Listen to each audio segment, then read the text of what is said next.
understand that it has nothing at all to do with you. Have you ever wondered how a sweet high school romance became one of the most controversial teen movies of the 1980s? Pretty in Pink, 1986, is remembered for its iconic ending, unforgettable fashion, and legendary soundtrack. But behind the scenes, the cast clashed, the leading man hid a devastating secret, and furious audiences forced Hollywood to rewrite history.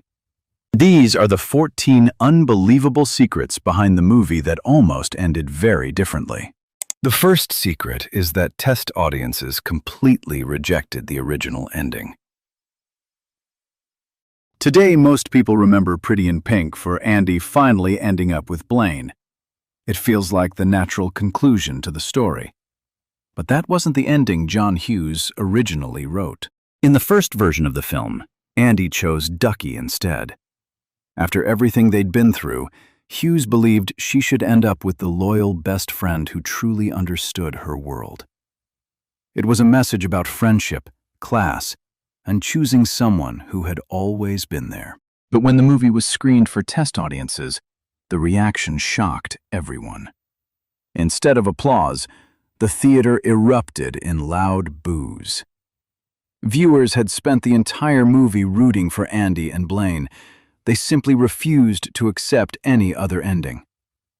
Paramount executives immediately realized they had a crisis on their hands, and one audience screening changed the future of the film forever. The second secret is that McCarthy filmed almost the entire movie while struggling with alcoholism. For years, audiences believed McCarthy's quiet, emotional performance as Blaine was simply brilliant acting. His hesitant expressions and tired eyes made the character seem vulnerable and deeply conflicted. Only decades later did McCarthy reveal the painful truth. During filming, he was battling alcoholism and often arrived on set exhausted, nursing severe hangovers.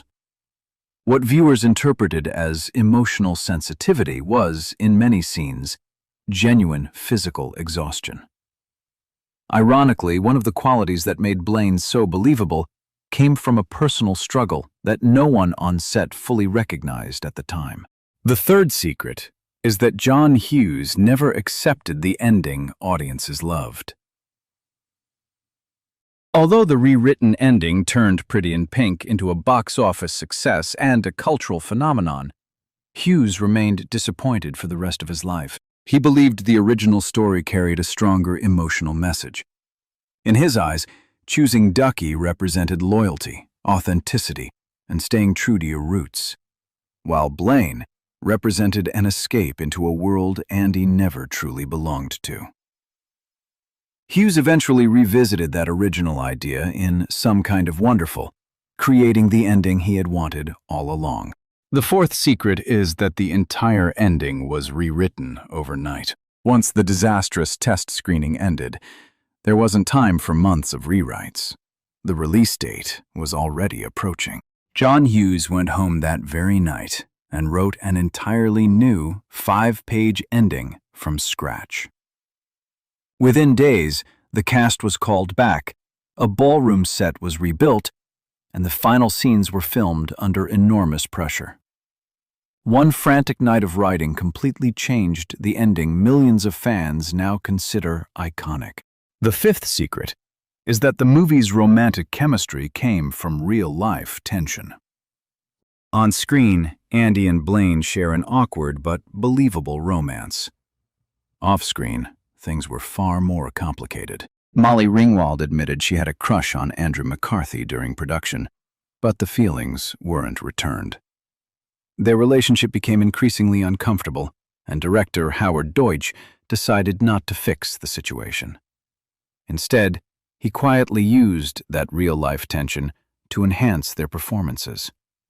The uncertainty, hesitation, and emotional distance audiences saw on screen weren't entirely scripted. In many moments, they reflected exactly what was happening between the two actors behind the camera. The sixth secret is that McCarthy had to wear a wig in the movie's most important scene. Ironically, the ending that audiences know today almost couldn't be filmed at all. After principal photography wrapped, Andrew McCarthy shaved his head for a Broadway production, believing Pretty in Pink was finished. Then, everything changed. Test audiences rejected the original ending, forcing Paramount to order emergency reshoots. McCarthy suddenly had to return, but he no longer looked anything like Blaine. There wasn't time to wait for his hair to grow back. The production fitted him with a wig and rushed through the new prom scenes. If you watch closely, the hairstyle in the final sequence looks slightly different from the rest of the movie. One of the most iconic endings of the 1980s was filmed with the leading man wearing fake hair. The seventh secret is that Anthony Michael Hall turned down the role of Ducky. Before Jon Cryer became forever associated with Ducky, the role was offered to Anthony Michael Hall, John Hughes's favorite young actor. Hall had already become famous for playing lovable nerds in 16 Candles and The Breakfast Club. But he wanted to escape that image and refused to play another awkward outsider. That single decision opened the door for Jon Cryer, whose energetic performance, unforgettable lip-sync scene, and heartbreaking loyalty transformed Ducky into one of the most beloved characters of the decade. Sometimes the role you reject becomes someone else's career-defining performance. The eighth secret is that Ducky was inspired by Molly Ringwald's real-life best friend. For years, fans argued that Andie should have chosen Ducky instead of Blaine. But Molly Ringwald later revealed something that completely changed that debate. She explained that Ducky was inspired by one of her closest friends growing up, a gay friend with whom she shared a deep but entirely platonic relationship. Looking back, Ringwald said she never viewed Ducky as a romantic partner for Andie. That revelation explains why the original ending never felt quite right to many viewers, even before they understood why. The ninth secret is that even Jon Cryer felt like an outsider during filming. Ducky spends the entire movie trying to fit in while feeling rejected. Surprisingly, Jon Cryer experienced something very similar behind the scenes. He later admitted that he believed his co-stars found him annoying. While Molly Ringwald and Andrew McCarthy were naturally reserved, Cryer was energetic and constantly trying to connect with everyone. That awkward dynamic unintentionally helped his performance. The loneliness audiences saw on screen wasn't entirely acting. It reflected how Cryer often felt during production. The 10th secret is that the director had never made a movie before. It's almost impossible to believe today, but Pretty in Pink was Howard Deutch's first feature film. Paramount considered it a small teen movie and handed it to a first-time director with almost no experience. Deutch later admitted he was terrified on the first day of filming and questioned whether he could handle the job at all. Yet that inexperience may have become his greatest strength. He trusted the actors, welcomed improvisation, and allowed the characters to feel authentic. Against all expectations, the project became one of the defining teen movies of the 1980s and launched Deutch's directing career. The 11th secret is that Robin Wright kept losing every major John Hughes role. Long before she became an Academy Award-nominated actress and starred in Forrest Gump and House of Cards, Robin Wright was just another young actress trying to land a role in a John Hughes movie. She auditioned for 16 Candles, The Breakfast Club, and Pretty in Pink. Every single time, the part went to Molly Ringwald instead. At first, it must have seemed heartbreaking. Ringwald had become Hughes's favorite actress, and he wrote many of his teenage heroines specifically with her in mind. Wright simply couldn't break through that wall. Ironically, missing out on those iconic teen roles may have been the best thing that ever happened to her. Instead of becoming forever associated with one era of Hollywood, she built a career that stretched across decades, proving herself in dramas, thrillers, and political series. The 12th secret is that the villain was originally supposed to get kicked. By the end of the movie, Everyone wanted to see Steph finally get what he deserved. John Hughes actually agreed. In the original script, Blaine doesn't simply confront Steph. He delivers a painful kick to the crotch, giving the bully instant payback. The scene was filmed exactly that way, but when audiences watched the early cut, they cringed instead of cheering. The sudden violence felt out of place in an otherwise heartfelt coming-of-age romance. The filmmakers quickly removed the kick, replacing it with a verbal confrontation that felt far more satisfying. The message stayed the same, but the movie ended with dignity instead of revenge. The 13th secret is that Molly Ringwald hated the movie's most famous costume.